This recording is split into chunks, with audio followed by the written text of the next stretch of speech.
Alright guys, welcome back. We are picking up more stuff.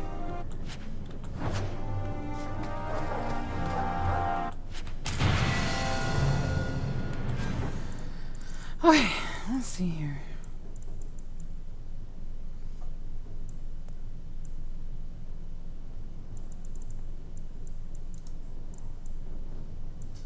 These all should be warriors, right?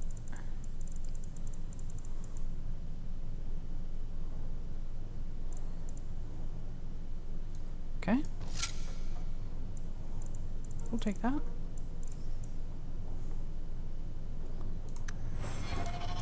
And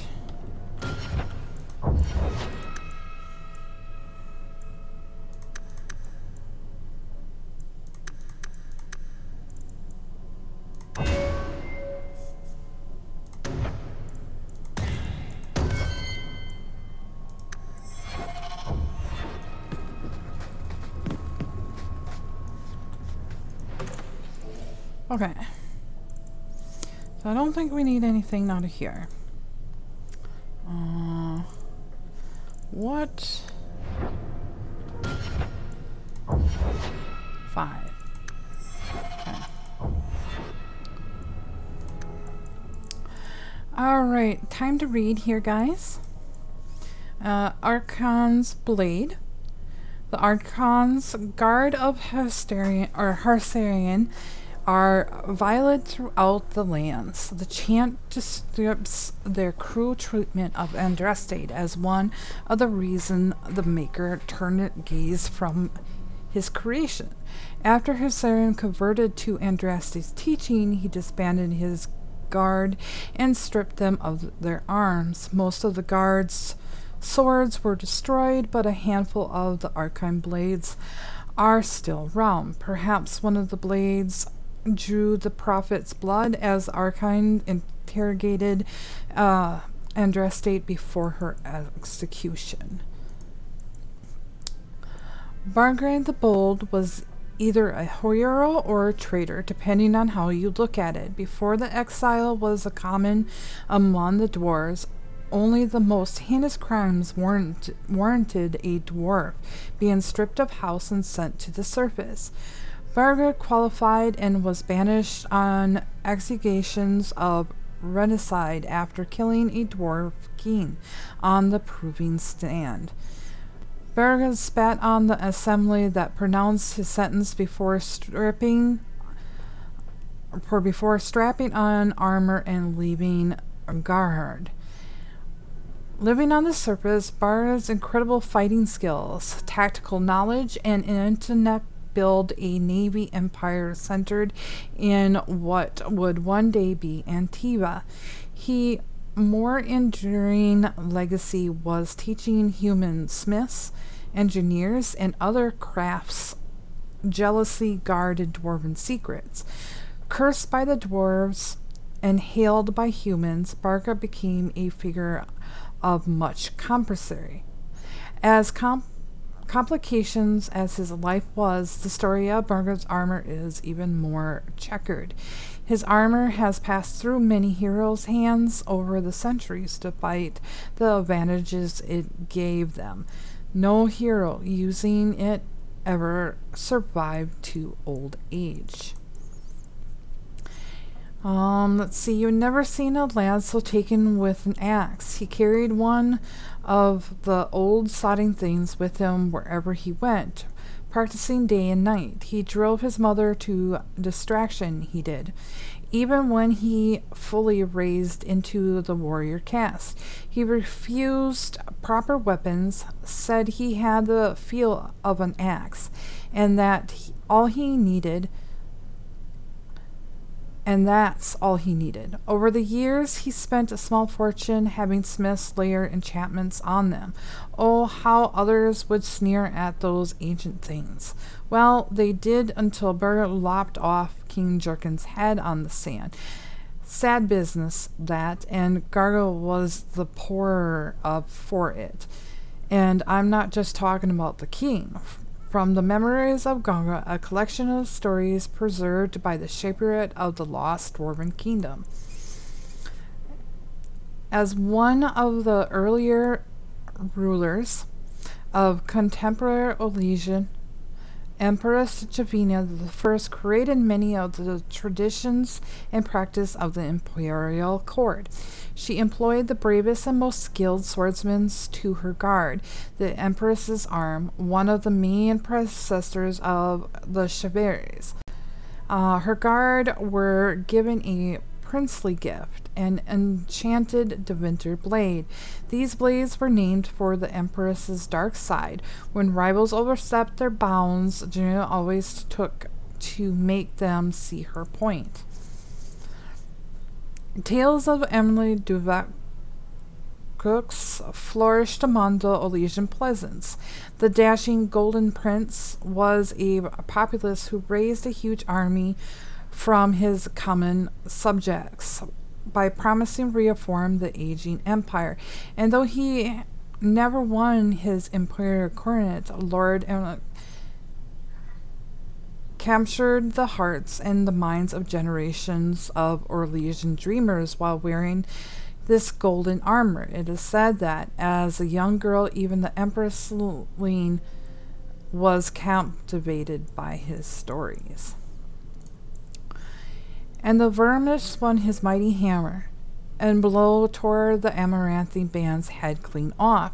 He laid crumpled beneath the war leader, and Verma shouted, "You canine lovers, you who think you can defeat me, stand before me and my dogs. They are the dogs of war." He planted his blood-soaked hammer in the earth, and his enemies did quiver. But victory would not go to the Chasen that day, for Heifer approached and anointed, "I am Heifer, slayer of dog spawn, leader of the Amaranthi. No dog, no wolf alive frightens me." And so they traded blows for 3 days and 3 nights. Bruised, bloodied, and tired they grew. It was after 1,000 blows that Heifer's blade, Usus, found the virgin's heart. Then, after a spank, "I banished the Chasen from these plains. Have taken the greatest of your men from you and claim his weapon as my own. If you ever rise against me or my sons, we will take more than that." And so, to this very day, the Chasen never ventured far from their wilds, and the children of Hot still hold our lands free. From the tales of Amaranthine, Arthur unknown. Not all of the Amaranthine tribes flocked to Andraste, especially on the borders of the Corcorea wilds. Her words found scant purchase. Decades after her death, many Amaranthi held true to the gods of their own ancestors. Missionaries braved these hard lands only to become martyrs of the faith. And so it was until the Amaranthians were embroiled in bitter war for survival against Chasen and Advars when the leader of the Ash warrior, Genenig, received a vision of Andraste. The charismatic barbarian traveled throughout Ferelden, telling his tale and unifying the fraction bands and the world and the word of the Maker. The Ash Warriors ever since have been fervent in their faith to the Maker. Okay. The Frostbacks run red with barbarian blood. We've found their sacred caves and claimed their most holy relics. When the soldiers come out of the mountain cave and banished this weapon, the Anvars rose up in a mighty fury. We had to put down every man, woman, and child. It was as if they had gone rabid. Before they perished, their witch woman pronounced a curse so vile and treacherous, 3 soldiers had to be wiped to reestablish discipline. Our guide says this axe is a sacred weapon, a weapon of the gods. We plan to march further into the mountains to defeat the last of the tribe. Surely there cannot be more than 1,000 left. I have every confidence that by the next spring these barbarians will plague us no more. Then we can turn our attention fully to the Chasen and the Amaranthi. Although this axe may look crude, I assure you it is one of the enormous importance to these backwards people. Consider it the first spoils of many. Last letter to Magister from the first to winter expedition against the Avars, 483 TE. All right, from the fair and deadly Lady Shannon to his faithful choir, Sir Tiller. Much is known of the companions of Callahan, the first king of united Ferelden, but seldom do bards recount tales of Will Hefner and the Ash Warriors. While noble Callahan was trying to assemble a nation, he found himself greatly outnumbered by 10 Cyrano's forces. It seemed a foregone conclusion that Callahan would fall, but on the advice of the wise, Callahan ventured deep into the Brazilian forest in search of allies. Those woods have a fearsome reputation, and after a fortnight of waiting for their leagues to re-emerge, his men lost hope. And then Callahan returned with Heifer by his side and the Ash Warriors behind him. Although the Ash Warriors' numbers were relatively few, they turned the tide in the Battle of the White Valley. Hefner and his men breached the enemy's vein, allowing Callahan and Lady Shauna to kill the Tarn Simmons and unite the land. Sitting at the Ash Warriors' campfire, listening to them tell of the prowess of Will Hefner, it became clear to me that his role in the information of our kingdom is greatly underestimated. An Annuals of the Scarlet March by Brother Beaning, Chantry Scholar. Okay. During the exile marches, the Deventer Imperium was in chaos. Master Planathan and the two high-ranking ministers were sent to Kirkwall to put down the slaves' uprising before it spread to the entire empire.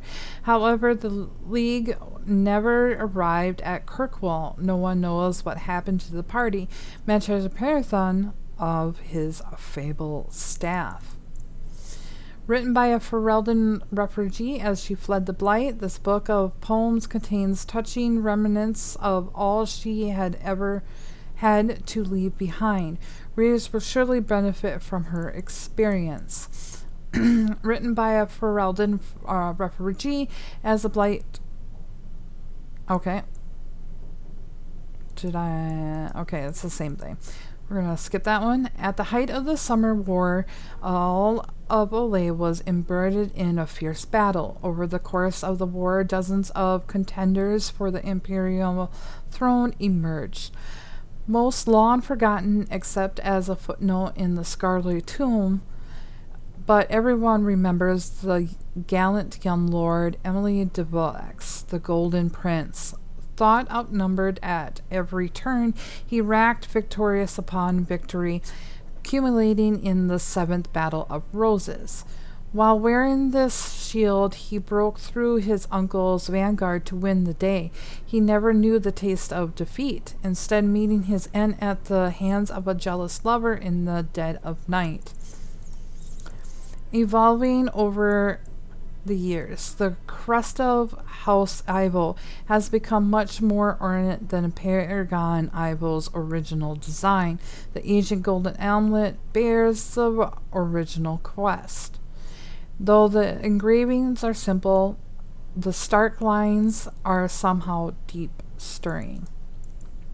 The chilling tale of Sir Isaac of Clark are the favorites of bards performing in the wee hours of the night. In dank taverns throughout Thedas, these horror-filled stories captivate listeners and bring nightmares to the faint of heart. Fashioned from the black steel of Kirkwell's infamous iron foundries, minor safety harnesses such as this one have protected their hardy wearer since the day when Deventer Imperium last claimed the City of Chains. There are famous swords than you could count. There are helms beyond numbering, and there are breastplates, daggers, and even mystical footwear that roll immediately off the tongue. There are storied rings, gloves, and even bags invoked around a camp's common fire. But belts, there are very few noteworthy belts. It was here that the dwarfs Tonan and Helmsburg decided he would make his mark. Here, he thought, between the tunic and the trousers, I will make my claim. He was familiar with the state of the art, of course. As an artificer making a name for himself in Orzammar, he accessed to the typical robust recording keeping of the forge. He knew of the drunken chinch and the pouch paw, but there was no poetry to them, no lineage. They were parlor tricks, the domain of the hawkers and pawns. He wanted a belt who buckled, gleamed with purpose, but what purpose? He worked on it from time to time, waiting for inspiration to strike. In the meantime, he needed something to keep his pants above his knees, and though he might as well wore the damned thing. And he did so until, after an especially memorable night at a tapster's tavern, he managed to fall into his own forge. Shoveling out his remains, they found amongst the grey ashes his belt, somehow miraculously preserved. Hindsight is a belt possessed with a strange, slow intelligence. Whatever would have killed the wearer does, and at the very moment the belt develops a resistance that would have saved its owner. No one knows how Thetis managed this, and at this point it would be difficult to ask him. When the belt is held in the light, just so, the leather reveals a British catalogue etched in the glint of lyrium. Thetis hemorrhaged fire, rushes the wisdom poison, Valenus stabbed 43 times, Henry Bonat witches. It went on like this for many years until it fell into your possession, your temporary possession. Temperature in the frozen west can be particularly cold. Barbarians that live there favor boots like these protected against the frostbite. The barbarians, who generally hospitalize and friendly, often present these gifts to travelers. The core of this blade is old as the first smith who sought a way to battle the nightmares from the lands beyond. It has fought the Demetic coast in countless battles. Sometimes it has held in triumph victories. Other times it has lain broken beside its dying owner. But after every defeat, it has always been reclaimed, reforged, and made stronger. Shears has possessed through many hands before yours. Now it is yours to make the demons of the fade pay across the veil until the waking world. When Erva gained notorious by defeating the blood sisters of Veshla, he was wearing his signature ring. Although the massive size of the solid ring attracted attention, it served a more practical purpose for Ivra. He used it to punch demons in the face, sometimes falling them in a single blow. This grisly belt is filled with monstrous teeth, chipped blades, scrap of fur, and armored fragments. Each piece is said to be a trophy collected by Ivra during his many adventures. The weathered silver amulet has passed through many hands over the years, a deep blue sapphire amongst glow in the certain light. Although the time has faded its intricate engravings, the amulet has a certain majesty about it. In Kirkwall's cedar quarters, fortunes have been built on slave trade. The ancient dwarf blade undoubtedly commanded a high price, but Hader clearly could afford it. Who says crime does not pay? Written by a Ferelden refugee as the Blight, this book, okay. Not reading that like 3 or 4 times.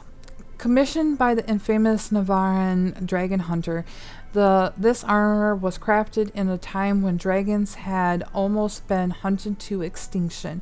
Infused with beast blood, the armor gains notorious after the hunt died at the hands of men rather than the dragon it was designed to protect him from.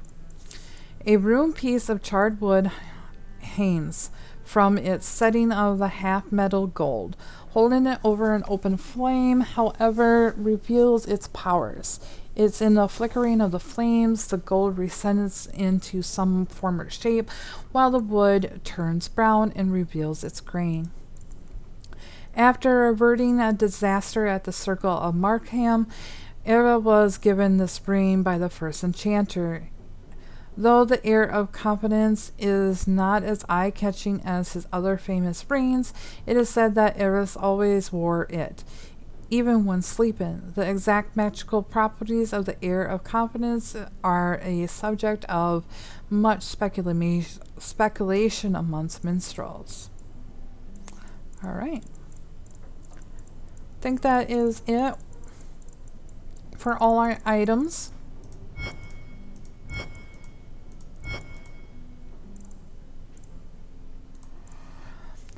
Adder of Antiva. These brightly painted bowls are prized possession among the Antiva pirates.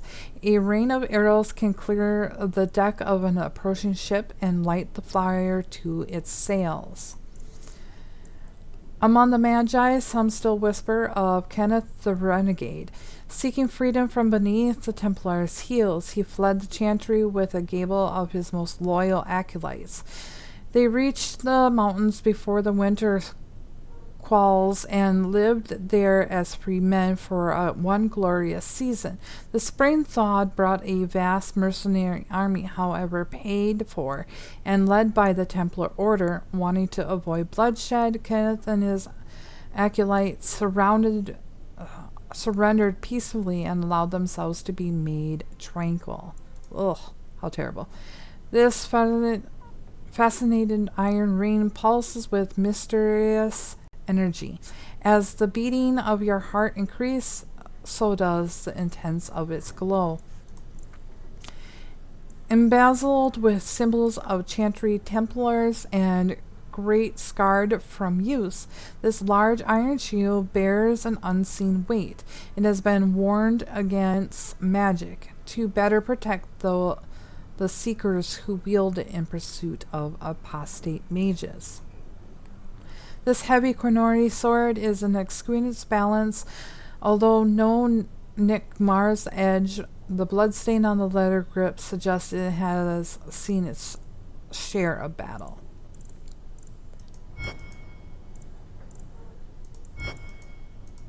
Okay. So...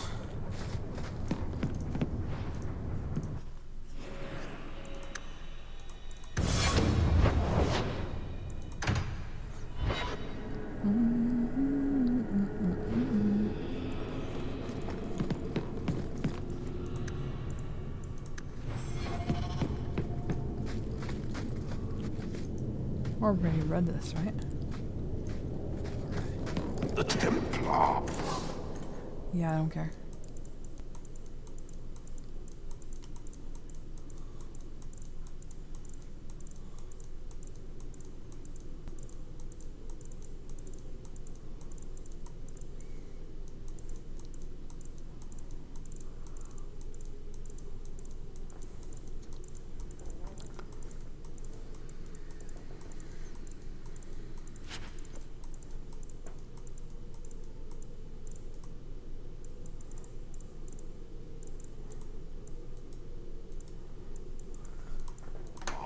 Sometimes come here, you know. Do they? The blood stains. Take just Bloodstains. Okay.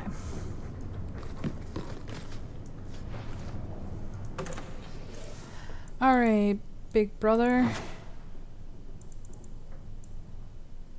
Okay, we'll hold on to that. 15. 6.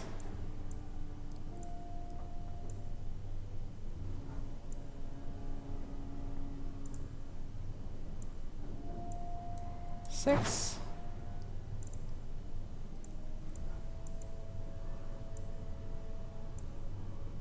Okay, so let's take 7 and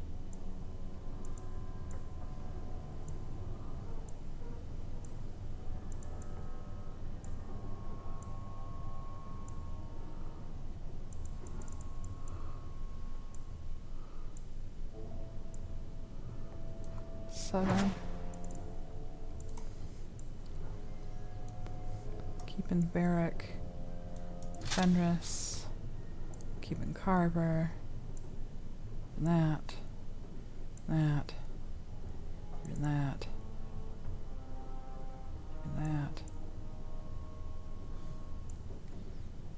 Aveline, Carver, Fenris.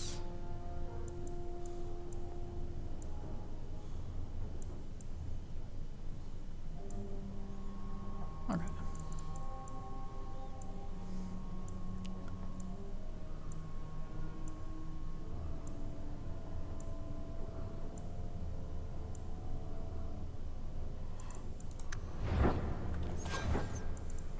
Okay.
Alright, so I don't think there's any more writing. No. Okay. The house won't clean itself, Uncle.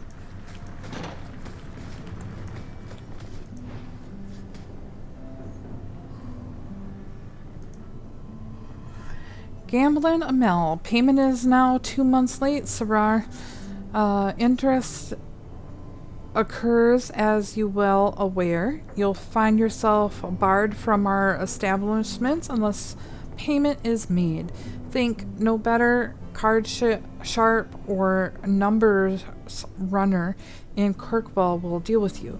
I certainly hope this matter is attended to before steps are taken. Let us avoid further unpleasant rays. Gallard. I can't have Mother living in this hole. We've got to get out of here. Looks like the dog's trying to tunnel his way out of this hovel. Can't blame him. Alright, here we go. Let's talk. My children have been in servitude for a year. They should be nobility. If wishes were poppy, we'd all be dreaming. You mean this is real? No wonder I can't wake up. And here I thought that Ferelden you ran off with was a mage, not a jester. Your mother was supposed to marry the Comte de Launcey, and instead she ran off with some Ferelden apostate.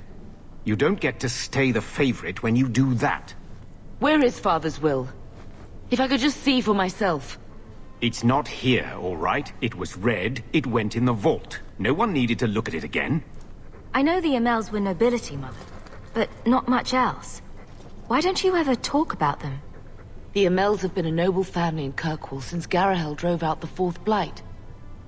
But we've always carried magic in our blood.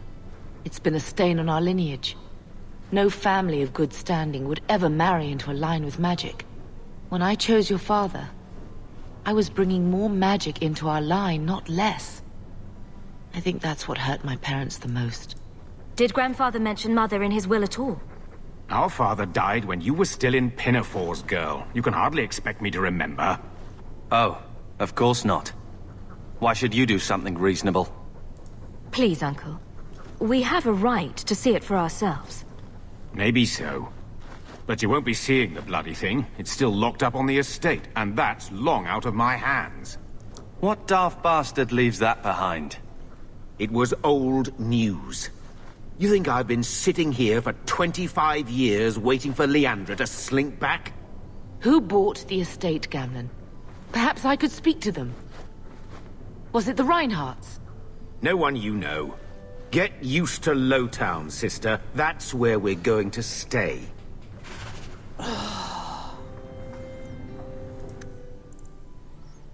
Didn't we read all these?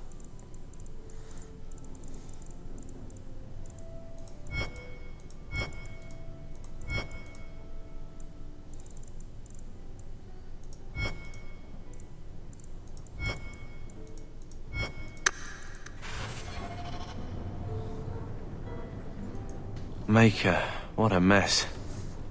I want to make things better for Mother.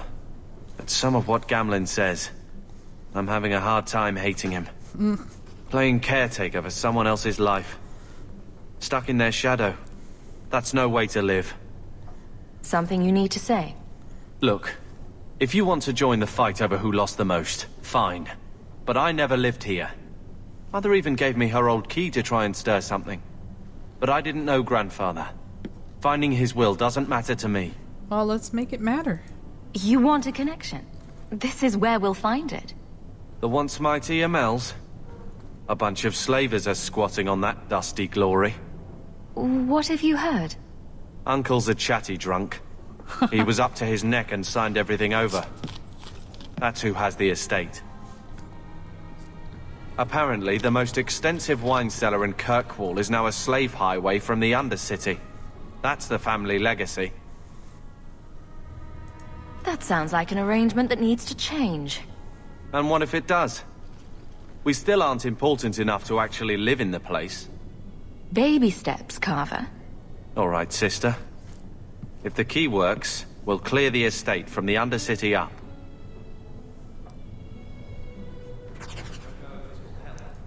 But I do feel like hitting someone. I'm with you, sister. Oh, For now. that took a while. These things just keep popping up. I need to stop. Alright. So now we are heading back to Hightown.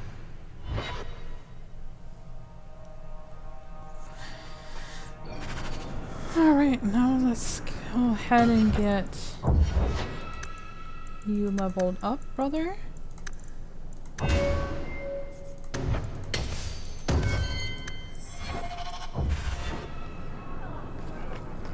Now, we did this. Let's go ahead and sell our stuff here.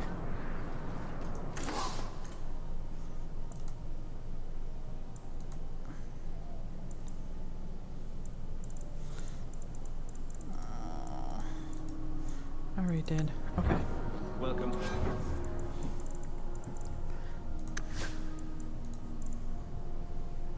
Okay. That we're giving you, big brother. And Carver.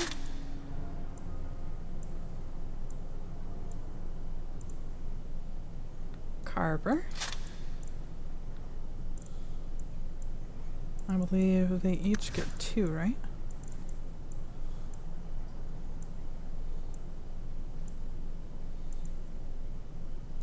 Barrack.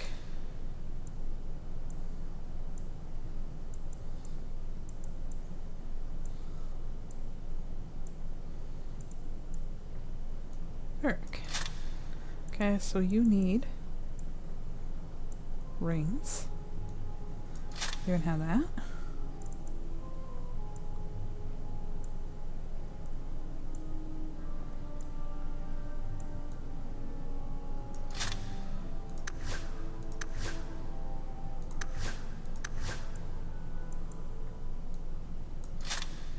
Alright.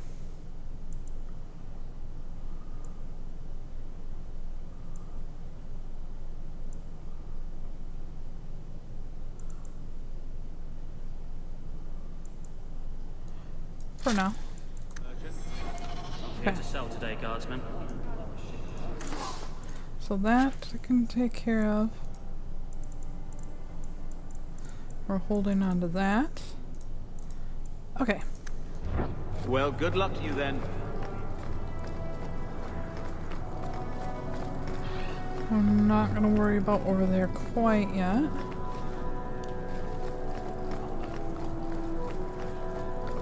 Nothing to pick up. I saw. Here.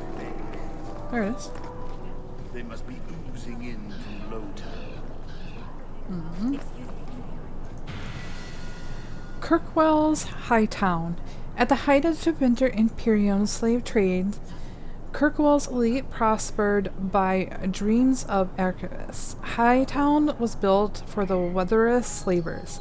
It was guilty mansions raised atop of great wall of rock that borders one side, the Raken Sea. Lowtown cowered on its other side until Kirkwell's slavers rose to plunder and destroy Hightown's riches.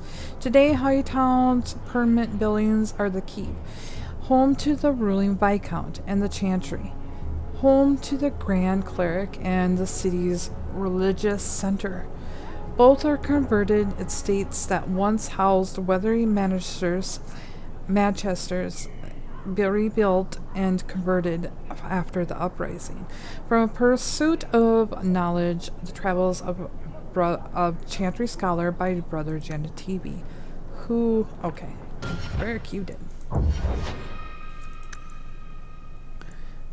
Your mod's not doing you any favors, huh? I might have to get rid of that.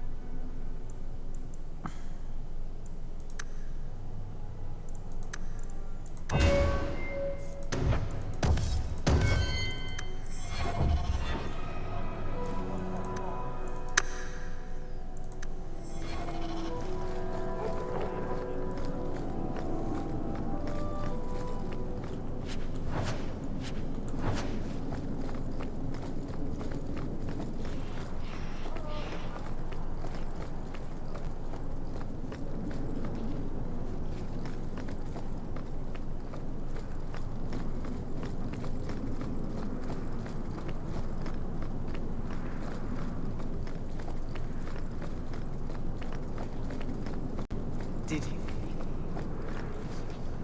Kirkwell is going to the docks, believe me.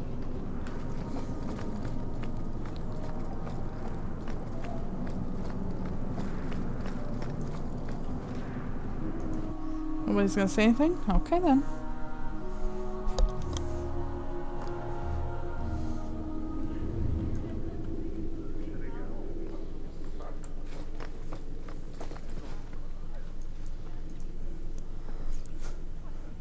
Heresy of the hierarchy of the circle. It is no simple matter, safeguarding the ordinary man from mages and mages from themselves. Each circle tower must have some measure of self-government, for it is ever the Maker's will that the men be given the power to take responsibility for our own actions, to sin and fail, as well as to achieve the highest grace and glory of our own strength. You who will be tasked with the protection of the circle must be aware of its workings. The first enchanter is the heart of any tower. He will determine the course of his circle will take. He will choose which apprentices may take the test and made full mages, and you will work most closely with him. Oop, too far. Assisting the first enchanter will be the senior enchanters, a small council of the most trusted and experienced magi in the tower. From this group, the next first enchanter is always chosen. Beneath the council are the enchanters. These are the teachers and mentors of the tower, and you must get to know them in order to keep your finger on the pulse of the circle. For the enchanters will always know what is happening among the children. All those who have passed their hearing but not have taken apprentices are mages. This is where most trouble in the circle lies, in the idealness and inexperience of youth. The untested apprentices are the most numerous destiny of any tower, but they more often pose a threat to themselves due to the lack of training than anyone else. Knight Commander Seren of the Chantry Templars in a letter to his successor. Messiah, please stop kicking the wall. Who are you? Now, I didn't happen to like cut certain things off, did I? Okay. This one's so hard to catch codexes. So Good day, Sarah. good day. We're gonna try catching them as we go.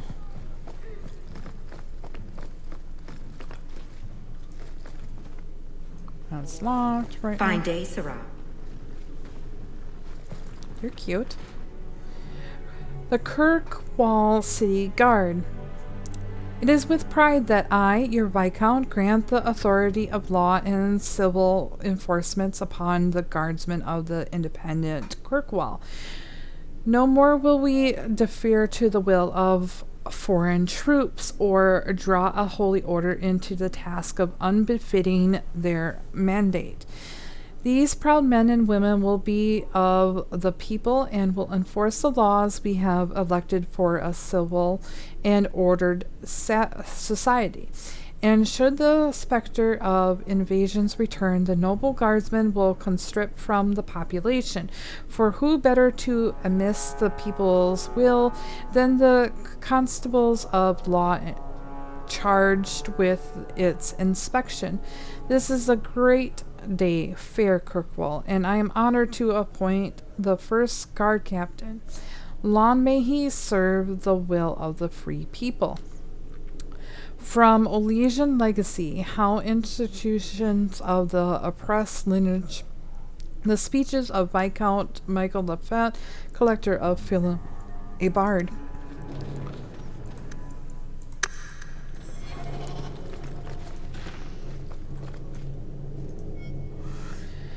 Okay, while some of my competaries dispute whether the fifth blight was true blight or merely a large darkspawn reoccursion, historians agree that it began in the swamp of Kirkori Wilds on the southeastern border of Ferelden in the year 930. King Callahan Throne was swiftly responsible to threat, gathering the royal armies, every Grey Warden in his country, and sending a call for aid to the Ferelden nobility. The 70 armies lay traps in the ruins of Ostergar, hoping to crush the forces it reached civilization, but they failed. Darkspawn overran and defeated the Ostergar and decimated the king and his army. They continued their advance into Ferelden unopposed. Only 2 Grey Wardens managed to escape the slaughter, and somehow they came to possess of agent treaties, which complied races of men to join arms against the mass horde. Okay.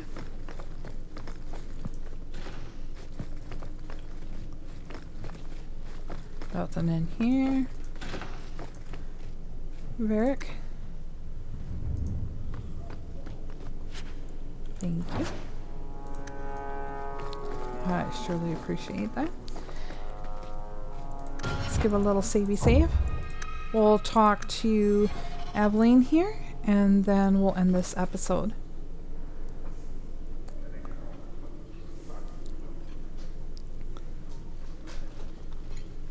Aveline! Hello, Hawk. Been a while, hasn't it? What? Oh, right. Sorry. It feels like we just talked. I've been keeping an eye on you. Information is one of the few perks of this job. Watch out for Bartrand. He's a son of a bitch. You know I don't like it when you have people watch me. Saved me camping on your doorstep. After what we went through to get here, well, you're no child, but I take care of my friends. The places they have me patrolling, I've got time. Still having trouble? I thought you were past all that. Lately, I don't know. I've been pushed out to some dead patrols. Maybe I stepped on someone's toes. You can be... forceful. My charm, right? I should be able to go where I'm needed. In fact, I might have a job for you. Let me know if you want to do a favor for Kirkwall. Otherwise, I'm here if you need me. Maker knows I could use more satisfying work. Seems like Kirkwall suits you. It has been a challenge. Lots of opportunity, if you're the type the locals want. Are you? If you argue enough, you kind of convince yourself.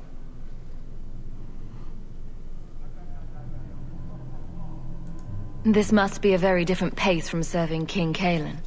I love that life. But there's a new king for a new Ferelden. Seems cocksure, but I guess he was there when the Archdemon fell. Can't fault an active hand. It's just one more change, though. The real end for me was Ostagar.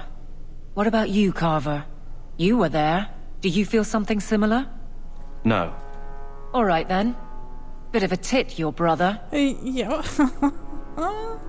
The Blight is over. You could go back to Lothering. That wasn't home for me. It was just where the Horde pressed us. It wasn't the first village I saw fall. But you don't get used to people losing everything. It's not how I wanted to say goodbye. I'll say that. You can't go home again. That's supposed to be about maturity. It's not the same if you don't have the option. All right, Aveline. You have something worth doing? My patrols may be empty walks in the dark, but there's something big coming up, and I could use you. An ambush, probably for a caravan, although I can't find any shipments that match up. Doesn't matter though. Highwaymen waiting for someone to rob. I'm putting a stop to it, my district or not. Do you have a name or anything else to go on? Not important. If we show up and they attack, they're bad. Simple as that. I'll wager it's smugglers, though. Like I said, seems like an obvious trap for a caravan. You've been nosing around outside your commission. I have contacts, and they're complaining about a lack of meat. Thugs and such. Someone is hiring. And one or two were told to prepare for travelers. You want to be good at this job? You pay attention to what's missing, and when people arrange escape routes. Seems like you'd want to share this with your fellow guards. I will, if you sit on your hands. I'll send my alerts, and someone else will lead a patrol. But there's profit and influence to be had. You're my friend, so I'm offering. I'm no guard, Aveline. There's only so many of us. Temporary recruits are expected time to time, as long as they're competent. You still claim to be competent, right? Aveline, you've got yourself a partner. I knew I could count on you. After that They're comment, hidden we're up gonna take it. Sundermount, remote and rough, but we can make good time with a shortcut this side. And no, you can't run off and do it without me. I trust you, but I have to be there. You're acting on behalf of the Guard. Yes, ma'am.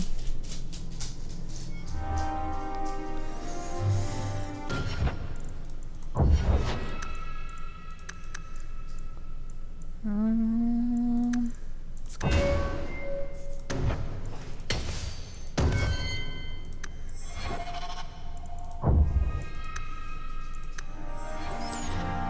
Alright, let's do one more flow here.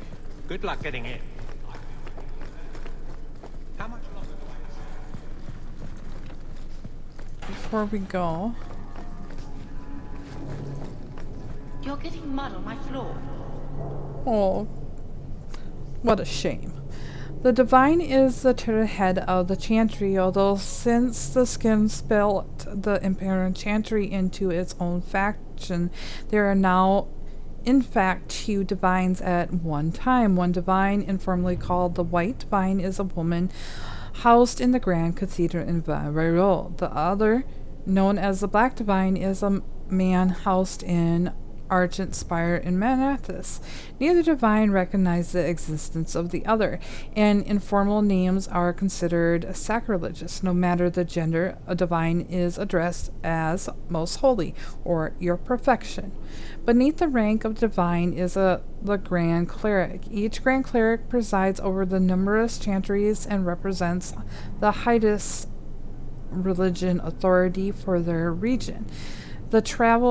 They travel to Viral when the College of Clerks convene, but otherwise remains where they are assigned. All Grand Clerics are addressed as Your Grace. Beneath the Grand Cleric is the Mother, or in the Imperial culture, the Father. If the Mother is in charge of a particular chantry, Revered is appended to her title.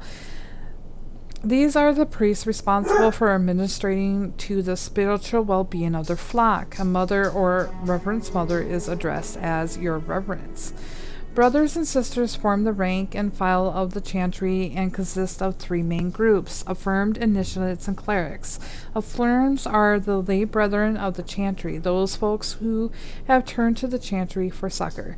Often they are people who have led a difficult life, or irreligious life, and have chosen to go to seclusion, or even orphans or similar unfortunates who have been raised into the chantry life. The affirms take care of the chantry and are in turn afford a life of quiet complications, no questions asked. Only those folks who take vows become initiates. These are men and women in training, whether in academic knowledge or martial skills of a warrior. All initiates receive academic educations, although only those who seek to become Templars learn how to fight in addition.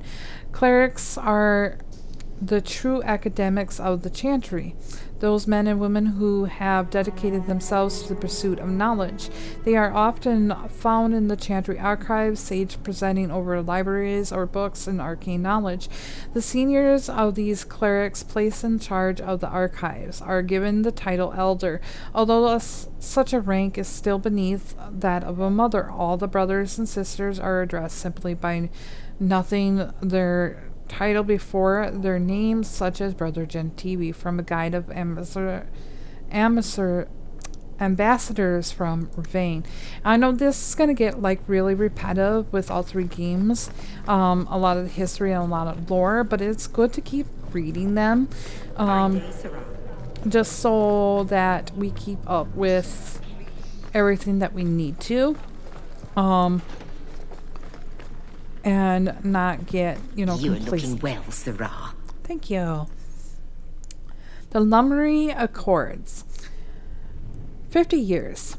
That's how long it took the Imperium to drive out the Cornari occupation, but the rest of the northern Thetis was not so lucky.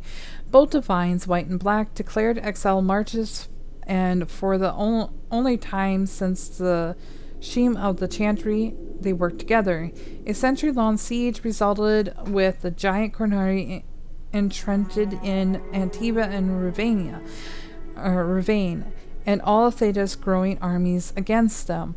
The war drained the resource of every nation in Thedas, leaving most of the brink of collapse. For the giants, it did not appear to be the damage to their armada or the loss of their soldiers, but the terrible toll upon the Ravanian population that plummeted their retreat. When the 3rd New Exile marches had all but massacred the people of Gar without even chipping the Cornari occupation forces, the giants finally withdrew. The treaties that had put an official end to the Cornari Wars was signed on a political neutral island of Lambrun off the south coast of Ravane. 150 years after their assault on the mainland began, the Coronet left our shores. They received the northern Accolade in exchange for a concession of hostage against all the nations on the accord, only Deventer refused to sign. And so the war continues to rage the Imperium to this present day. It's worth noting, however, that the Kingdom of Ravani immediately violated the treaty. Once when the humans of the North Ravani, nearly all practitioners of the Qun, and therefore by definition Qunori, refused to leave their homes and go into exile to the islands. And again, when the Ravani Chantry and the nationalist forces, unable to convert its people back to the worship of the Maker, tried to purge by the sword, slaughtering countless unarmed people and burying them in massive graves. It is fortunate mystery that the leaders in Corona did not alert their allies in the Northern Passage, or we'd still be fighting the giants now. From the Exalt Marches, an examination of Chantry warfare by Sister Patrine, Chantry scholar. That one's locked. This one we can go into. Are we able to... Oops.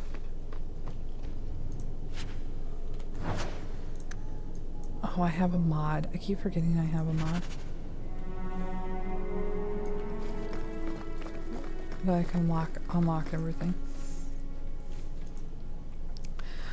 Alright, the Viscount is suspicious, but the bribe was sufficient to gain access to the restricted section of the archives. The money would have been better spent elsewhere, the archives being almost devoid of Imperium-era records. When the slaves revolted, they hunted magisters and burned the city. At least part of that could be burned. One account says that the streets were littered with piles of scrolls and books set aflame, and our quest futile. Did the slaves destroy the answer? As Metro's armies toppled the Imperium, they sent 3 magisters and legions here. They never arrived, but why march here of all places? What were they coming back here for? Behind a panel with a curious marking, signed the Band of 3.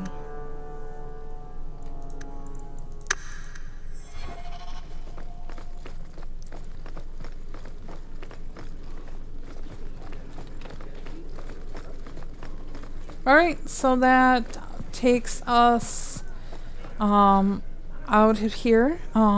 So in the next episode, we'll continue to explore High Ever and continue gaining some more missions. But for now, I guess we'll end it here, and I hope you guys have a great day. Bye now.